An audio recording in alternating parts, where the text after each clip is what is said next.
ರಾಜ್ಯದ ಮುಖ್ಯಮಂತ್ರಿ ಸಿದ್ದರಾಮಯ್ಯ ಮತ್ತು ಸಿದ್ದರಾಮಯ್ಯರ ಧರ್ಮಪತ್ನಿ ಜೊತೆಗೆ ಸಿದ್ದರಾಮಯ್ಯರ ಬಾಮೈದನ ವಿರುದ್ಧ ಕೇಳಿ ಬಂದಿದ್ದ ಮುಡಾ ಪ್ರಕರಣದಲ್ಲಿ ಸಿಎಂಗೆ ಕ್ಲೀನ್ ಚಿಟ್. ದೇಸಾಯಿ ಆಯೋಗದ ವರದಿಯಲ್ಲಿ ಕ್ಲೀನ್ ಚಿಟ್. ಸಿಎಂ ಕುಟುಂಬದ ಮೇಲೆ ಯಾವುದೇ ಆರೋಪವಿಲ್ಲ. ಮುಡಾ ಪ್ರಕರಣದಲ್ಲಿ ಸಿಎಂಗೆ ಕ್ಲೀನ್ ಚಿಟ್, ತಾತ್ಕಾಲಿಕ ರಿಲೀಫ್ ಅಂತ ಹೇಳ್ಬೋದು. ದೇಸಾಯಿ ಆಯೋಗದ ವರದಿಯಲ್ಲಿ ಕ್ಲೀನ್ ಚಿಟ್. ಸಿಎಂ ಕುಟುಂಬದ ಮೇಲೆ ಯಾವುದೇ ಆರೋಪವಿಲ್ಲ. ಅಧಿಕಾರಿಗಳ ಮೇಲೆ ಕ್ರಮಕ್ಕೆ ಆಯೋಗದ ಶಿಫಾರಸು.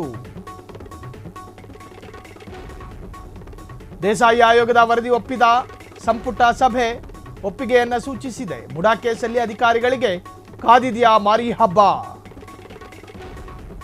ಯಾವೆಲ್ಲ ಅಧಿಕಾರಿಗಳ ವಿರುದ್ಧ ಆಗಲಿದೆ ಕ್ರಮ?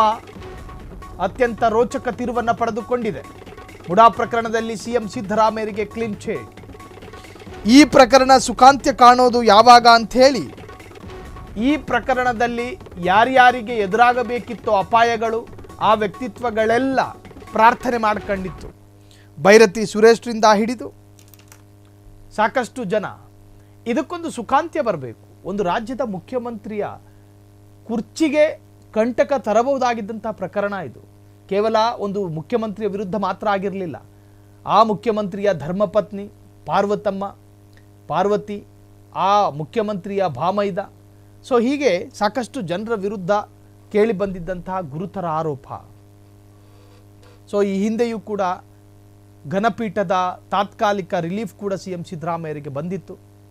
ಆದರೆ ಆಯೋಗ ಕೊಟ್ಟಂತಹ ವರದಿಯಲ್ಲಿ ಕ್ಲೀನ್ ಚಿಟ್ ಸಿಕ್ಕಿದೆ. ಸಿಎಂ ಕುಟುಂಬದ ಮೇಲೆ ಯಾವುದೇ ಆರೋಪವಿಲ್ಲ. ಅಧಿಕಾರಿಗಳ ಮೇಲೆ ಕ್ರಮಕ್ಕೆ ಆಯೋಗದ ಶಿಫಾರಸು. ದೇಸಾಯಿ ಆಯೋಗದ ವರದಿ ಒಪ್ಪಿದ ಸಚಿವ ಸಂಪುಟ. ಸೊ ಇನ್ನು ಮುಡಾ ಕೇಸಲ್ಲಿ ಅಧಿಕಾರಿಗಳಿಗೆ ಕಾದಿದೆಯಾ ಮಾರಿ ಹಬ್ಬ? ಮುಡಾದಲ್ಲಿ ಆ ಸಂದರ್ಭದಲ್ಲಿ ಅಕ್ರಮ ನಡೆದಿದೆ ಎಂದು ಹೇಳಲಾಗ್ತಿದೆಯಲ್ಲ, ಆ ಸಂದರ್ಭ ಮುಡಾದಲ್ಲಿ ಯಾರ್ಯಾರು ಅಧಿಕಾರಿಗಳಿದ್ರು ಅವರನ್ನು ಈಗ ವಿಚಾರಣೆಗೆ ಒಳಪಡಿಸಬಹುದು ಸಾಧ್ಯತೆಗಳಿದ್ದಾವೆ. ಯಾವೆಲ್ಲ ಅಧಿಕಾರಿಗಳ ವಿರುದ್ಧ ಆಗಲಿದೆ ಕ್ರಮ ಅನ್ನೋದೇ ಅತ್ಯಂತ ಕುತೂಹಲ. ಕ್ಷಣ ಕ್ಷಣದ ಸುದ್ದಿಗಳಿಗಾಗಿ ಫ್ರೀಡಂ ಟಿವಿ ಸಬ್ಸ್ಕ್ರೈಬ್ ಮಾಡಿ, ಲೈಕ್ ಮಾಡಿ ಹಾಗೂ ಫಾಲೋ ಮಾಡಿ.